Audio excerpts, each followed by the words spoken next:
बिस्मिल्लाहिर्रहमानिर्रहीम। अस्सलाम वालेकुम। 5 क्लास हम chapter number 10 area and parameter वाला पढ़ रहे थे। उसमें हमने फर्स्ट लेक्चर में देखा कि कैसे हमने एरिया ऑफ रेक्टेंगल और पैरामीटर ऑफ रेक्टेंगल फाइंड करना था। क्वेश्चन किए हमने, पेज नंबर हमारे पास है 87। यहां से आपने क्वेश्चन नंबर जो 1 था उसके जितने पार्ट्स थे F तक, वो सारे के सारे उम्मीद है कि आप लोगों ने किए होंगे। जिन बच्चों को समझ नहीं आई थी उन्होंने हमारे साथ कांटेक्ट किया, उनको हमने दोबारा समझा दिए।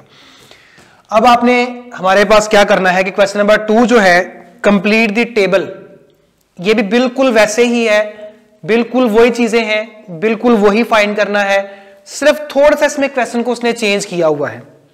क्वेश्चन नंबर 1 में तो सिर्फ ये डिमांड थी ना कि एरिया फाइंड करो और पैरामीटर फाइंड करो, लेंथ और ब्रेड्थ गिवन थी। अब इस क्वेश्चन में टेबल वाला जो क्वेश्चन है ये हर एक अपनी नोयत के अलग अलग क्वेश्चन है। 1 2 3 4 5 6 ये 6 उसने अब कॉलम के अंदर वैल्यूज दी हुई हैं। ये देखने में तो सिर्फ एक कॉलम लग रहा है, लेकिन ये टोटल 6 क्वेश्चंस हैं। आपको इसको सेपरेटली सॉल्व कीजिएगा, जैसे आपने क्वेश्चन नंबर 1 को सॉल्व किया है बिल्कुल वैसे ही इसको सॉल्व करने के बाद आप लोग टेबल कंप्लीट कीजिएगा। अदरवाइज आप लोग इस टेबल को कैसे कंप्लीट कर सकोगे? तो इसका पूरा एक सोल्यूशन होगा।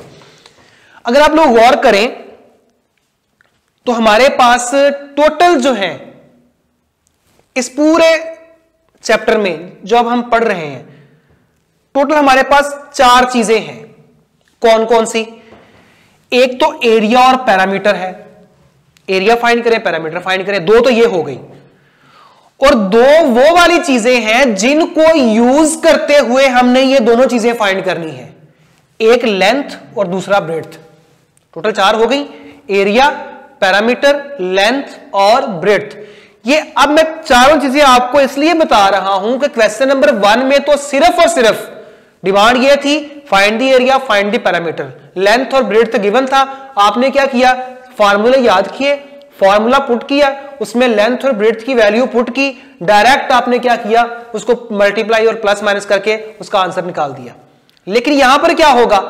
यहां पर यह है कि किसी क्वेश्चन में ऐसा भी हो सकता है कि उसने आपको लेंथ ही ना दी हो, ब्रेड्थ ही ना दी हो, एरिया दिया हुआ हो, पैरामीटर दिया हुआ हो।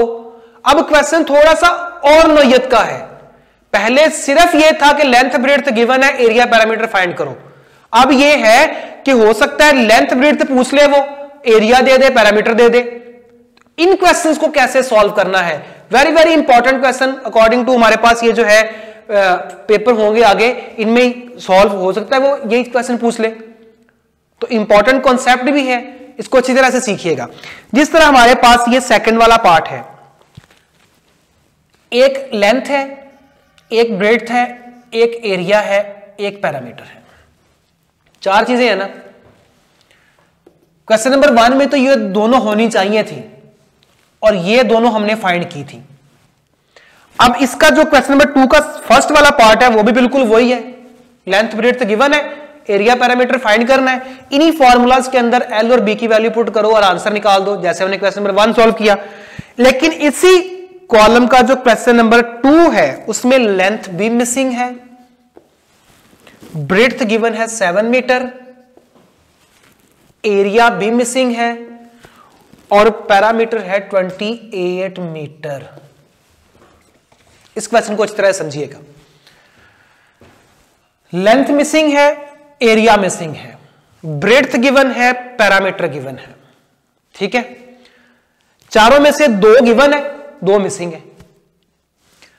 आप लोग क्या करो, जब इसको सॉल्व करोगे सॉल्यूशन, ऐसे आपने वैल्यूज लिख लेनी है। आप लोग लिख लो क्वेश्चन नंबर 2 इसका सेकंड पार्ट ये है, ऐसे डिटेल से वैल्यू लिख लो, क्या मिसिंग है, क्या फाइंड करना है, क्या गिवन है। अब आप लोग सोचो, पैरामीटर तो इसमें फाइंड नहीं करना हमने, वो तो ऑलरेडी वो दे चुका है, उसको हमने क्यों फाइंड करना है? एरिया फाइंड करना है और लेंथ फाइंड करनी है। अगर आप लोग ये चाहो कि मैं एरिया फाइंड करूं, ठीक है, बिल्कुल वैसे ही जैसे क्वेश्चन नंबर 1 में सॉल्व किया था, क्या लिखो? As we know that area of rectangle, ये पूरी स्टेटमेंट लिखनी है। Area of rectangle is equal to length multiply breadth,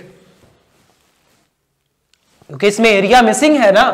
अगर आप लोग इसमें एरिया फाइंड करना चाहो, एरिया का फार्मूला लगाओ, तो एरिया फाइंड करने के लिए लेंथ और ब्रेड्थ का होना जरूरी है, तब जाकर आप लोग एरिया फाइंड कर सकोगे, अदरवाइज एरिया फाइंड नहीं कर सकोगे। बिल्कुल ऐसे ही हमारे पास L की वैल्यू तो गिवन ही नहीं है, ब्रेड्थ 7 मीटर है, अगर मैं 7 पुट भी कर दूं तो L तो हमारे पास है नहीं, तो एरिया कैसे फाइंड कर लेंगे। मतलब ये बात यहां पर निकली, ये रिजल्ट यहां पर निकला कि जब तक मैं ब्रेड्थ फाइंड नहीं कर सकता तो हमारे पास एरिया जो है वो बिल्कुल भी फाइंड नहीं हो सकेगा। ठीक है, सबसे पहले अब हम ब्रेड्थ लेंथ फाइंड करें। अब लेंथ कैसे फाइंड करनी है, ये एक अलग से क्वेश्चन आ गया। अभी लेंथ कैसे फाइंड करनी है, हमने जो फार्मूले पढ़े हैं वो एरिया और पैरामीटर के लिए पढ़े हैं, लेंथ का तो कोई फार्मूला ही नहीं पढ़ा। अब थोड़ा सा माइंड यूज करो। अब कैसे हमने लेंथ फाइंड करनी है, आप लोगों को जो चीज गिवन है ना, एरिया और पैरामीटर दोनों में से, आप उसको यूज करते हुए लेंथ फाइंड करोगे। पैरामीटर गिवन है, ठीक है, क्वेश्चन को गौर से समझिएगा जरा, ये क्वेश्चन का हिस्सा ही है। As we know that parameter of rectangle length plus breadth multiply 2, ये फॉर्मूला होता है पैरामीटर फाइंड करने का। इस वाले पोर्शन में पैरामीटर दिया हुआ है और ब्रेड्थ भी दी हुई है, तो ये वाली वैल्यू पुट कर दो। पैरामीटर ऑफ रेक्टेंगल कितना दिया है, 28, इसकी जगह पे मैं 28 पुट कर देता हूं। लेंथ चूंकि फाइंड करनी है उसको एज इट लिख देता हूं, प्लस ब्रेड्थ जो कि गिवन है उसको 7 लिख देता हूं और मल्टीप्लाई बाय 2। इसको सॉल्व कर दे, देखें हमारे पास सिर्फ L बचा हुआ है यहां पर जिसकी वैल्यू नहीं है, बाकी सारी वैल्यूज हैं। अब इसको सॉल्व करते हैं। अब ये 2 इधर मल्टीप्लाई हो रहा है, पहले मैं 2 को लाके डिवाइड करवाऊंगा, इधर L प्लस 7 बच गया, 2 1s are 2, 2 14s are, तो हमारे पास जो बच गई value 14 is equal to L plus 7, 14 is equal to L plus 7, ये प्लस 7 इधर आकर माइनस 7 होगा, तो L इज इक्वल टू आ जाएगा 14 minus 7, L is equal to 7। लें जी, लेंथ निकल आई 7। अब एरिया फाइंड कर लो, is equal to 7 multiply 7 is equal to 49 metre square, because area is always expressed in square unit. तो ये हमारे पास इसका एरिया निकल आएगा। तो बात समझ आई। बिल्कुल ऐसे ही हमारे पास जो क्वेश्चन है इसका 4th वाला पार्ट है, उसमें ब्रेड्थ गिवन है, सॉरी ब्रेड्थ मिसिंग है, क्योंकि लास्ट सेकंड लास्ट तो आसान है, एरिया और पैरामीटर फाइंड करना है, जबकि 4th वाला जो है उसमें ब्रेड्थ गिवन है।